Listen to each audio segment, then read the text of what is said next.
This video was developed in partnership with the International Foundation for Gastrointestinal Disorders. Deb, welcome to My Hero 360. Thank you. Happy to be here. So Deb, you have long dealt with gastrointestinal related issues throughout your life, and you first received a diagnosis of irritable bowel syndrome, or IBS, in 2010. You managed your condition over time, but things really intensified around 2019, ultimately leading to a hospitalization and a long journey back to health. Before we get more into your story, I want to ask you about how IBS and the related symptoms have shaped and impacted your day-to-day life over the years. Well, I think I've had GI problems my whole life. They just didn't have a name. I remember when I was young, I would have bouts of like, I just didn't feel good, or I'd be like in the bathroom with my mom and she's on the phone with the doctor saying, what do we do to help her? And as I got older, like in my teens and 20s, I didn't know what was wrong either. So I started doing things like giving up certain foods or drinks. Like I stopped drinking pop. I was always carrying around Pepto-Bismol. I think the older I got, the worse it got, up ultimately to the point where it just became too much to handle. Mm-hmm. And so, as I mentioned in the opening there, you ultimately had a very bad flare-up in 2020, right in the middle, of course, of the COVID-19 pandemic. Yes. You had to wait several months to even be seen by a doctor, and then it was, a virtual appointment because of the pandemic. So what was it like going through this, intensification of your IBS and your symptoms, all while, we're all going through a very, very unpredictable time in life and society? Yeah, I was already struggling by the time I got my first appointment. And that was a phone appointment, not even like virtual like this, at the end of March. So right after what like we call shutdown. And at that point, I was pretty worried about my health in general. And then thinking that now there's this mysterious contagion around, and I had already lost like 15 pounds and I was struggling. So I was concerned that I wasn't going to get like the care that I needed just by talking to a stranger on the phone. And I already am kind of a worrier. So I was already worried about germs and illnesses and all of that. So I think that compounded the way I was already feeling, just having the pandemic happening at the same time as all of this. And I was worried about more care being delayed, which I guess in some ways it was. But I got lucky with the physician that I found on the phone. So. And you ultimately did wind up in the hospital. I did. Just being in the hospital, put you at further risk, right, for infection. Your Yes. immune system was compromised. So, what was that like to have to go into the hospital during this really scary time when everybody was, scared to come out of their homes, let alone go to the doctors? Yeah. We had been trying to manage my condition from home because I still at that point had not seen anyone except for one other ER visit. It was all via phone. I was at that point when I went in the hospital, I was at my lowest weight. I was about 80 pounds. I was severely malnourished, and a phone call from a nurse scared me. She said, you're getting to the point where your heart is going to be at risk. So I decided to check myself in. And I checked in the last week of June. And I was there through the 4th of July. And being there during that time, it was definitely an added level of stress. I was already afraid for myself. And I remember just being there one day. I had a roommate and she was coughing and sneezing a lot. And I'm panicking, thinking, this is COVID and I'm so susceptible to extra illness. This is terrible. And I was in a place where I couldn't emotionally handle a lot of stress because I was so depleted. So that part was more difficult. I guess the only advantage to being in the hospital, aside from being it being during COVID, was that I was able to get a lot of tests done that I might otherwise have not gotten done had I been still at home, or that I might have had to wait months for, or that I didn't even know to ask about. So in the end, by the time I left, at least I had more answers than wondering. I was on my way to a solution. Sure. And to that point about the solution, so you mentioned you had lost so much weight, you were malnourished. This could impact, other organs, parts of your body now. The decision was made to do a feeding tube, and you had that for about 8 months. So, can you share more about that experience and how that decision was made? Yeah, that was basically why I went into the hospital. They said, you're out of options, and you're going to get to a point where you just won't be able to function anymore, and we're going to have to do it. So I went in with that knowledge. I had an NJ feeding tube placed, and that was bad enough. And that provides liquid nutrition, which I also struggled with for whatever reason. My system didn't like it, maybe because I was so depleted. And they explained to me in the hospital that when people are at this point, what they usually do is they continue to make the dosage that you get in a however many hour period, a certain level, 80 or 100 some, so that's your main source of nutrition. And it was not working for me. I didn't like it. And so I ultimately stayed at a very low level and basically determined I'm going to get the rest of my nutrition from food. Like, no matter what they said, that's what I was going to do. Which meant a few things. One, that it took that 8 months instead of what my doctor expected to be 3, to get back to my weight. I had a goal of gaining 1 to 2 pounds a week, which was often very difficult. I also had to be in the feeding tube 24 hours a day. So I had like an IV pole by my bed that kept it going. I had a backpack so that I could go and, move around the house or go do things. I had to have the tube replaced on 2 different occasions, which meant I had to go through the ER, which was frightening because it's still the summer of COVID. Right. So, it was, I wouldn't recommend it. So, but it did, I feel like it probably saved my life. Yeah, absolutely. And when we spoke the first time, Mhm. you called this the lost year, when you were, the hospital and then living with the feeding tube. I think a lot of people dealing with health issues can maybe relate to that, feeling like time is lost. So how do you describe this, time period that you were going through?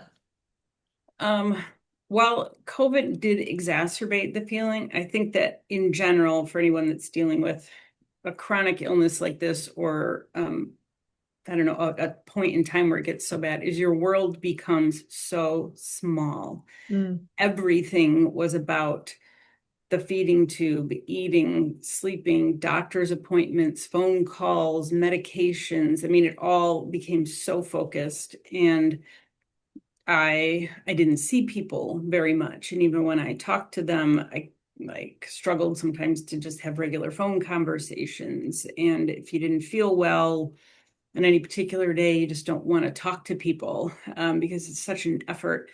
And then after I was better, I don't know, I look back and it's almost like I can't comprehend Mm. that time in my life. Mhm.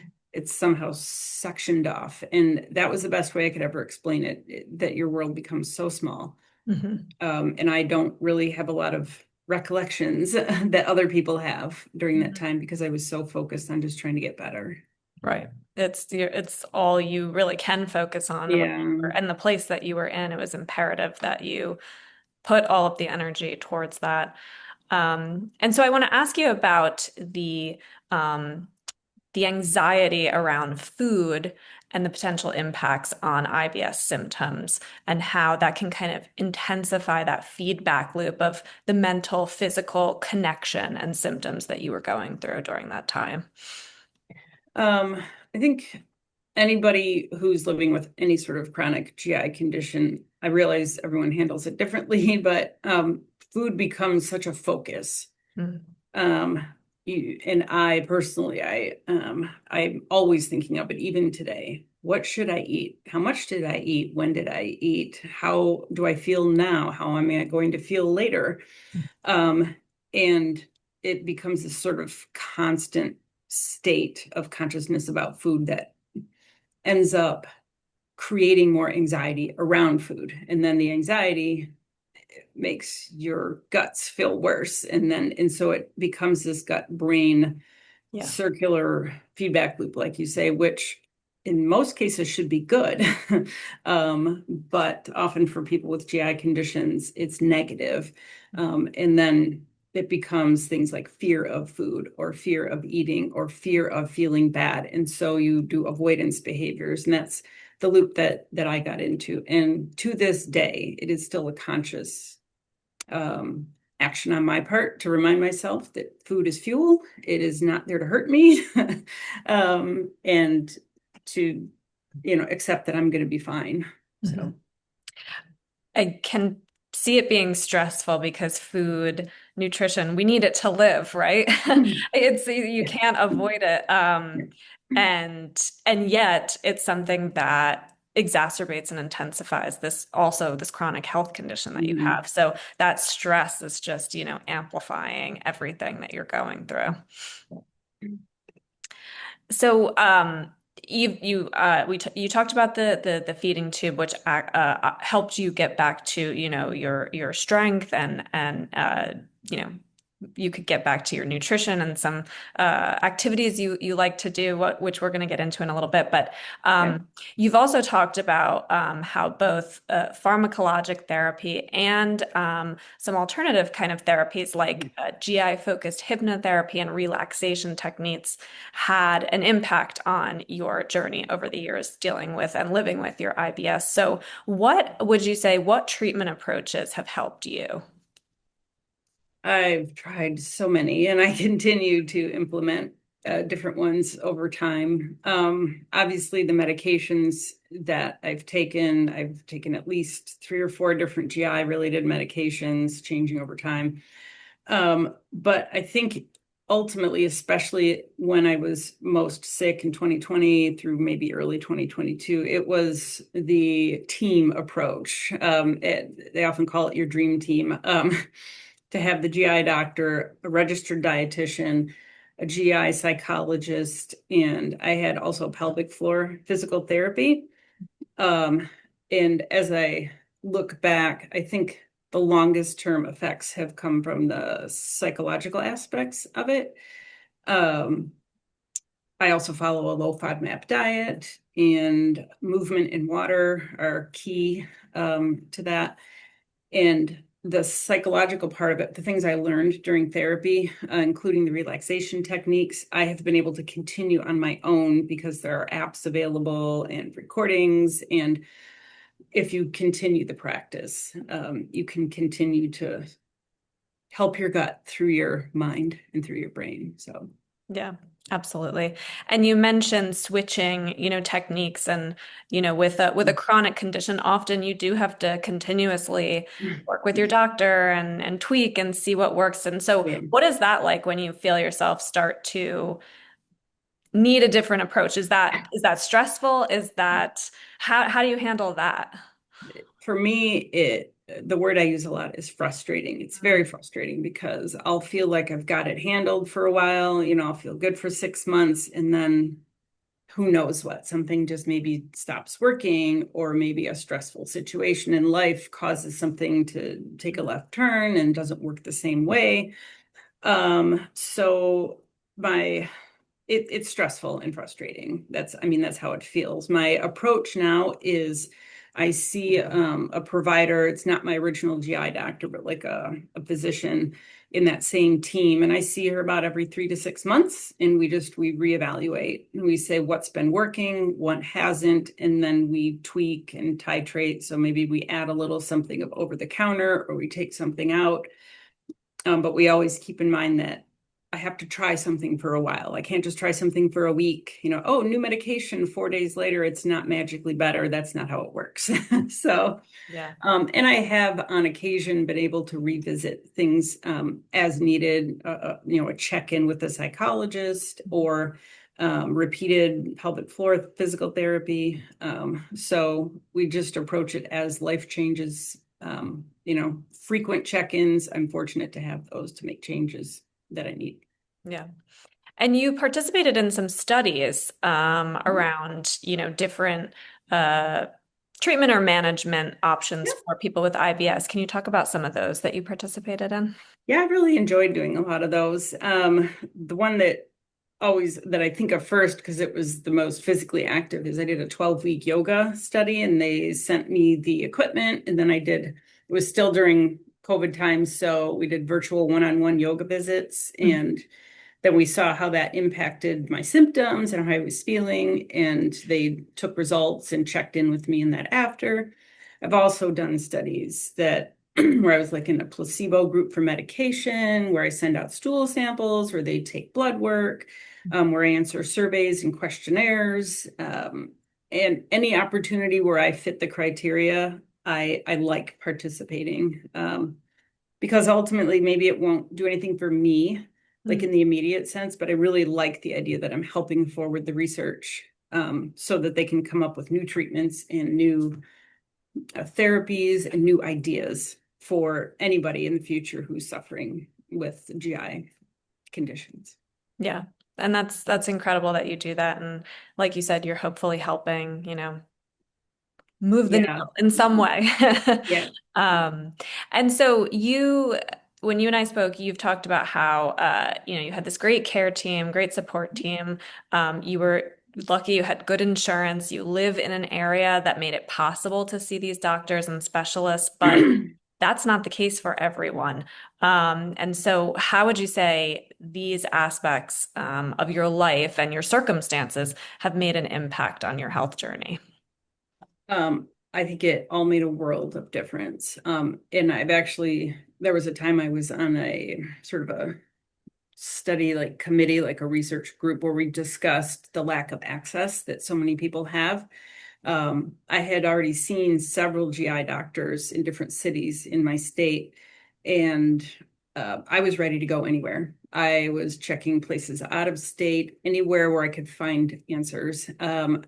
Fortunately, geography landed me close enough to one of the leading GI hospitals in the nation at the University of Michigan. So that was I feel lucky that happened. I also had a job that provided good health care, which helped me to offset a lot of the costs that came with all of the hospital stays and the feeding tubes and the everything, all of the treatments. And I continue to benefit from both of those things, the location, the expertise that's in the area, the insurance that I have, so I can receive continued care. And I wonder, had I not had these opportunities, how it might have turned out differently, Yeah. because of those things. It Yeah. makes a world of difference. Absolutely. And you said that during, some of the more challenging times or maybe just normally you turn to Yeah. the internet sometimes, like people do, right? The Yeah. internet, social media for guidance, for recommendations, what are you doing? What works? And in some ways, you said you felt desperate for answers and help, but in other ways, it's very scary and easy to fall into that kind of social media rabbit hole that can leave Oh, you yeah. feeling worse. So what advice would you give to others who are, looking to turn online or social media to find, help or relief? Um, I would say it's not a terrible thing to start with. It's always good to research. I mean, I learned about certain things like no one had told me there were 3 different dosage levels of a medication they wanted me to take. Well, that was helpful information. So I could take that to the doctor and say, why didn't you give me this one? But when I was at some of my lowest points, feeling desperate, I was looking for support groups. I was looking for anybody who could help me now instead of having to wait to go to the doctor's office or anything like that.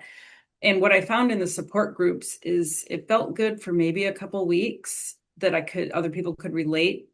And after that, it was people all around the world explaining how bad their GI symptoms were. And it was like almost like a competition who was worse. Mm. And I started sensing that I was feeling worse about the potential and the hope. I was feeling like, great, I'm just going to feel worse. I'm going to get sicker. Nothing, this is terrible.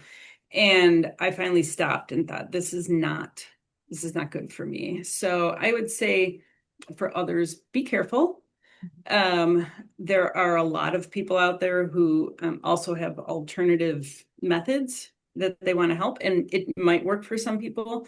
It can also get very expensive, thousands of dollars. So always take a step back and think, is this really what I want to do? And if you see things online and you have a care provider, ask them about it. Right. And maybe they can debunk some myths or say, well, okay, but so just approach with caution and don't get lost in the spiral that's out there. Very, very salient advice. Yeah.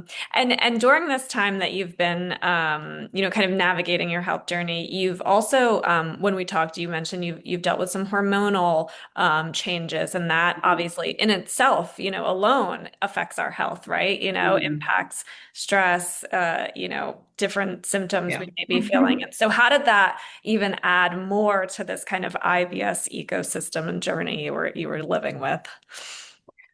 I had no idea at the beginning, because I was so malnourished, I actually lost my menstrual cycle. Mhm.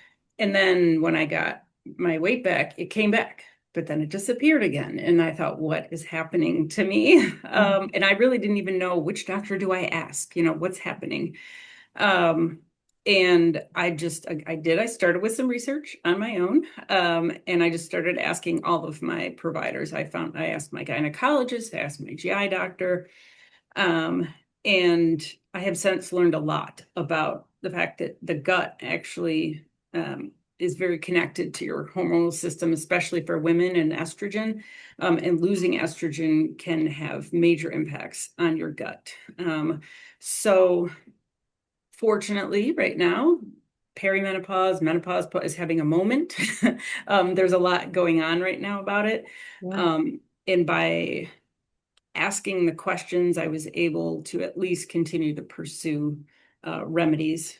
I do think it has changed my gut, but that's just the way it is. That's the way, you get older and this is what happens.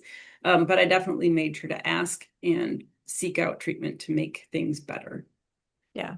And talking about it, maybe, Mhm. impacts the medical community to want to study, the impact of or the role of hormones, as it relates not just to IBS, but several other conditions, because Oh, yeah. it affects a large population of Yes, it does. people living Yep. here. So, Yep. yeah. And so you've always been an active person, but during the worst of your health journey, we've talked about you were malnourished and not up to your full strength. But you said it was important for you to get back to these activities that you love, like biking and hiking. Oh, yeah. And once you felt more like yourself, I think it was about a year and a half after the feeding tube was removed, a highlight for you is you went on this backpacking Yeah. trip. You carried a lot of weight on your back and you camped for a number of nights. So, what was that like? And that trip, but also what was it like to start to feel like yourself again? The trip, yeah, we did that in the summer of 2022. And I was scared. I was to be honest. I'd never done any backpacking before, no mountain climbing, anything like that. But I was excited to go see these places that I'd only seen in pictures. Um, we did a lot of careful planning because I was going to be without the things I had come to count on, Mhm. a bathroom, a schedule, set Mhm. foods that I felt safe eating, and all of that was going out the window. Yeah. Um, but once we finally got to it, I really only had a couple of what I called bad days where I just didn't feel well, but otherwise it was all fine. And it was exciting to feel strong again and to feel capable again. Like I feel like I really lost my body. My physical self was always important to me. I was a gymnast. I exercised all the time. And I was finally back to, maybe not 100%, but close. So it was very life affirming, cliche, but that's how it felt, to feel strong again.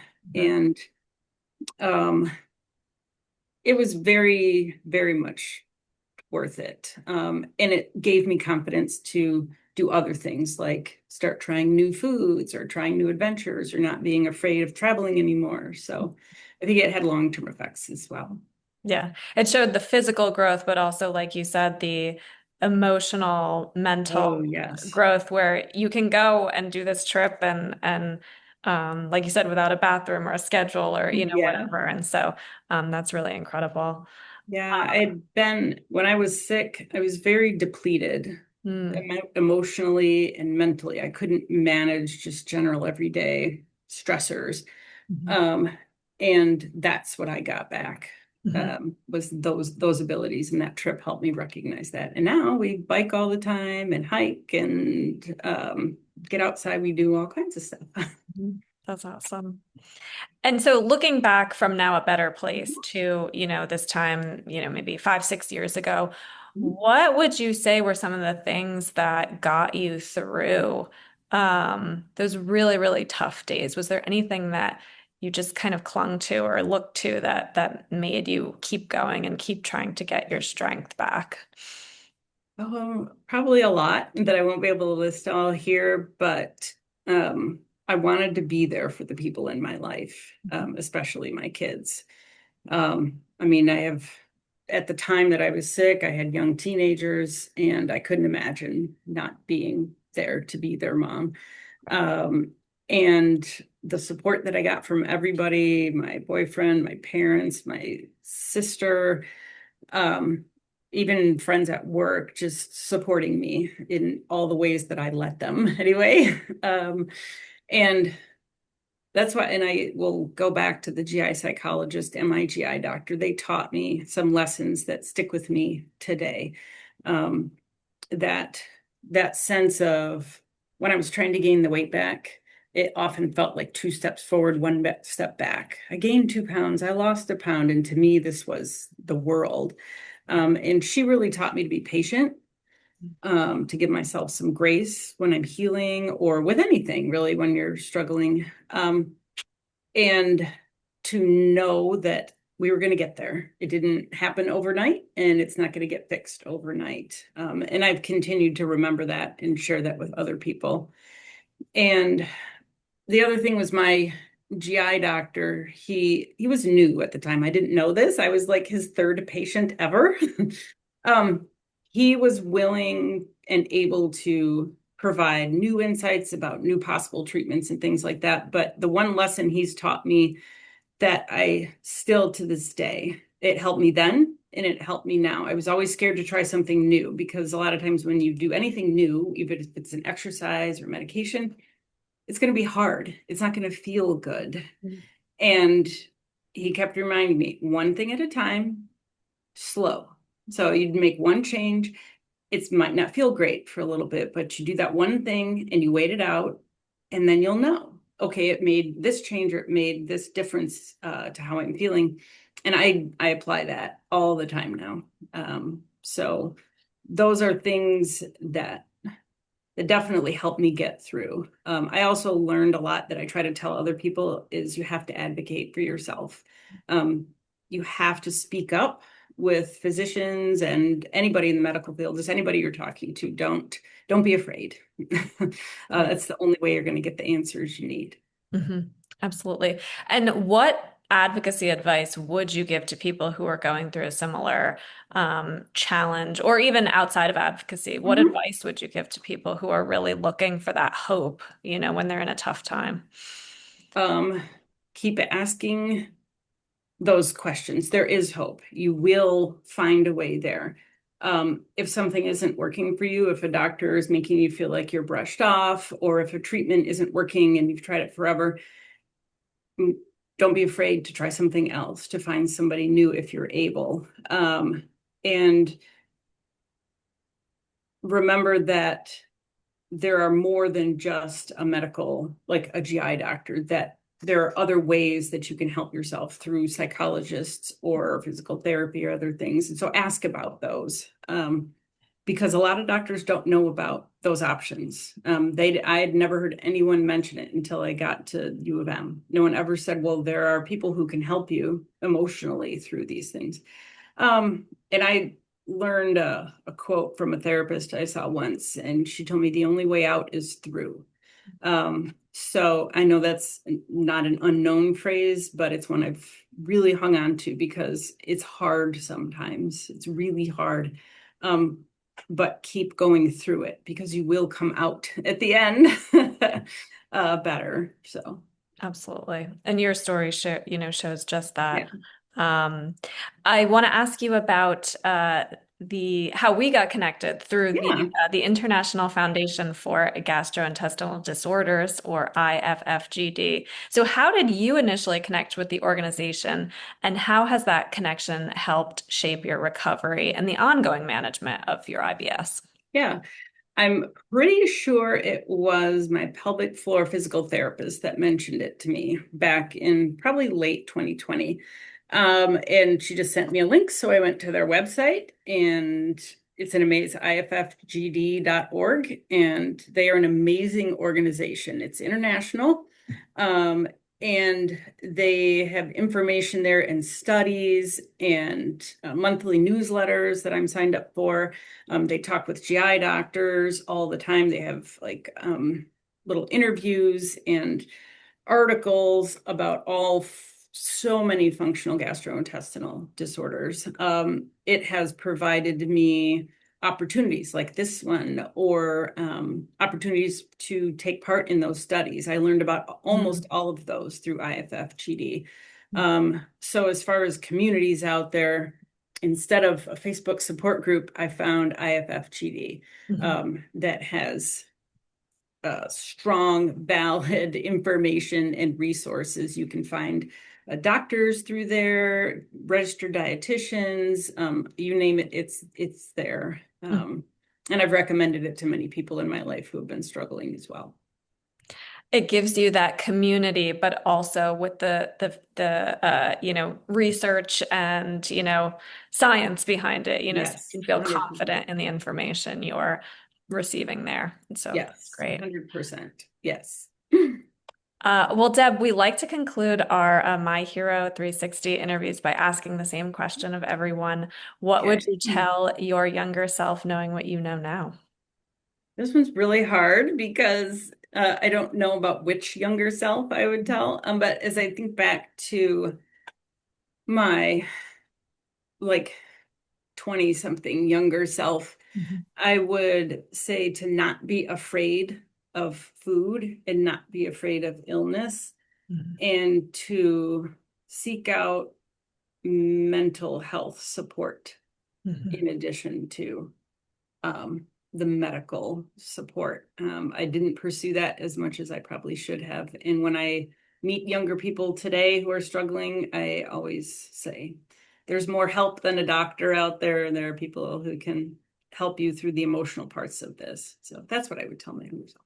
Absolutely. And the mental and physical is just so interconnected that we really have to be sure to take care of both. So that's really great advice. Well, thank you, Deb, so much for sharing your story with My Hero 360. You're incredible. I know you're going to help a lot of other people who are listening to this. So thank you again. Absolutely. You're very welcome.